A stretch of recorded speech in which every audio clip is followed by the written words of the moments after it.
Apakah kalian pernah membaca hadis tanpa mengetahui periwayatnya? Dan apakah kita perlu untuk mengetahuinya? Baik, di sini saya Zahidah Haniah dengan NIM 12530100018 akan membahas tentang kedudukan dan ragam sanad dalam autentikasi hadis untuk memenuhi ujian akhir semester pada mata kuliah Ulumul Hadis. Ilmu sanad adalah fondasi utama dalam validitas riwayat Nabi Muhammad SAW.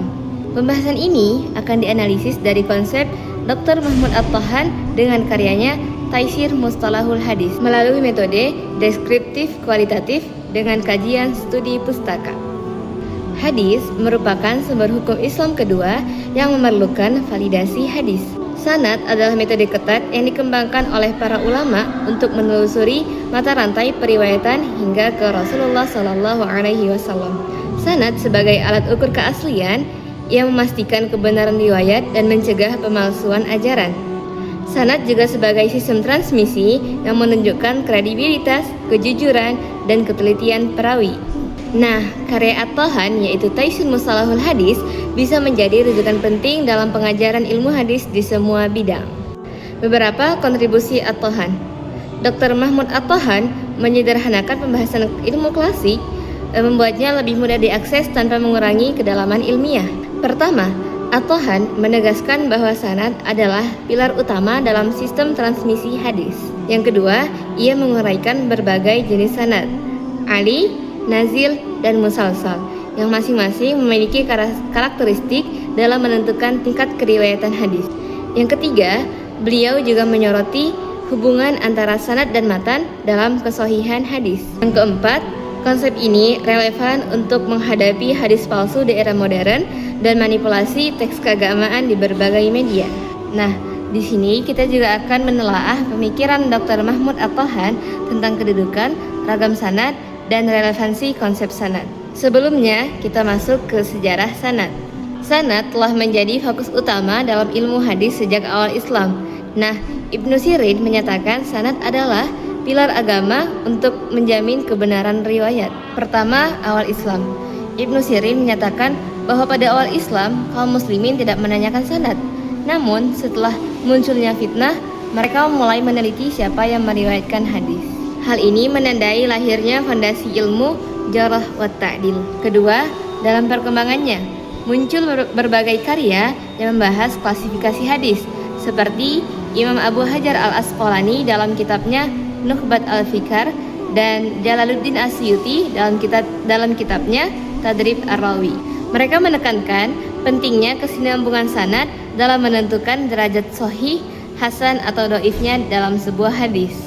Lalu, oleh Dr. Mahmud At-Tahan sebagai pembaharu ilmu mustalahul hadis, dengan karyanya ia menyederhanakan teori-teori klasik menjadi sistem pembelajaran yang ringkas, terstruktur, dan mudah dipahami tanpa mengurangi kedalaman ilmunya.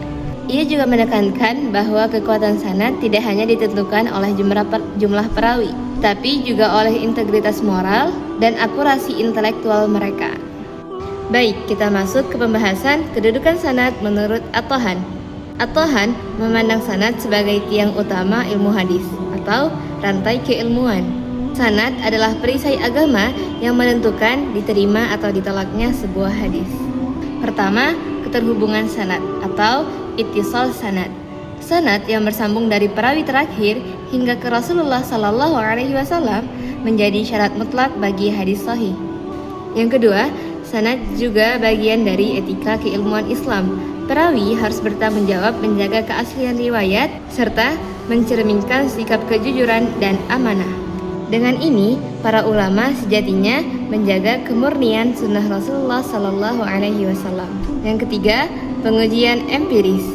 Ia mengembangkan bahwa sanad dapat dianalisis melalui dua aspek: kualitas perawi yang dinilai dari keadilan dan ketetapan hafalan, serta keterhubungan sanad yang dinilai dari kesinambungan jalur riwayat. Lanjut ke pembahasan ragam dan klasifikasi sanad. Pertama, sanad ali dan sanad nazil. Sanad ali adalah sanad yang memiliki sedikit jumlah perawi antara perawi terakhir dan Rasulullah SAW. Sementara sanad nazil memiliki rantai yang lebih panjang. Kedua, sanad muttasil muqatti', mu'allaq, dan mursal. Sanad muttasil berarti bersambung tanpa celah. Sanad muqatti' terputus karena salah satu perawi tidak menerima langsung riwayat dari gurunya. Sanad mu'allaq menggugurkan satu atau lebih perawi di awal rantai, dan sanad mursal terjadi ketika tabi'in meriwayatkan langsung dari Nabi tanpa menyebutkan sahabat. Dan yang terakhir adalah sanad musalsal, yaitu sanad yang di dalamnya setiap perawi menirukan cara periwayatan tertentu dari gurunya.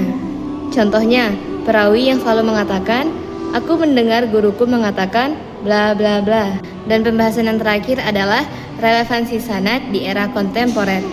Pemikiran Dr. Mahmud At-Tohan sangat relevan untuk menghadapi otentisitas hadis di era digital saat ini.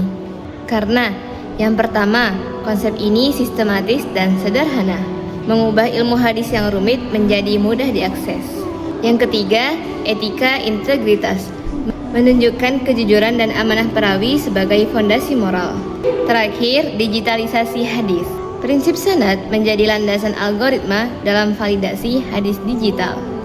Baik, kesimpulan pada pembahasan ini, melalui pemikiran Mahmud At-Tohan, sanad kembali diposisikan sebagai jantung keilmuan hadis dan penjaga kemurnian sunnah Rasulullah SAW dalam menghadapi berbagai tantangan akibat globalisasi dan disinformasi keagamaan.